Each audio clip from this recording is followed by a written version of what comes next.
সাল্লাল্লাহু আলাইহি সাল্লাম বলেন, হে আলী, তুমি বসে পড়ো। তুমি কি জানো তোমার সামনে কে আছে?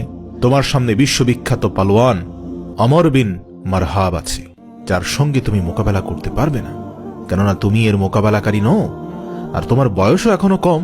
সেই সময় আলী রাদিয়াল্লাহু তাআলা আনহু এর বয়স ছিল মাত্র 23 বছর। তারপর ওমর বিন মারহাব চিৎকার করতে করতে আবারও বলতে লাগলো, এই মুসলমানেরা, কোথায় তোদের সেই জান্নাত যেটির দাবি করিস? হেরে যাবি ভেবে মাথা নিচু করছিস, লজ্জা করে না? তোরা না শহীদ হলে জান্নাতে চলে যাবি? তোদের মধ্যে কি এমন একজনও নেই যে জান্নাতের সুগন্ধ পেতে চায়? মুসলিমদের মধ্যে বড় বড় বাহাদুর পালোয়ান বসেছিল, যারা কেউ লড়চড় করছিল না, সবাই চুপ ছিল।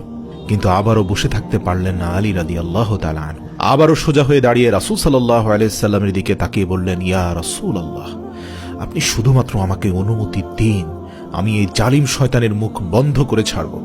তখন রাসূল সাল্লাল্লাহু আলাইহি সাল্লাম আবারও বললেন, হে আলী, তুমি বসে যাও। তুমি কি দেখতে পাচ্ছ না তোমার সামনে ওমর আছে? এরপর রাসূল সাল্লাল্লাহু আলাইহি সাল্লাম নিজে বললেন, কে এমন আছো যে এই কাফেরের মুখ বন্ধ করবে?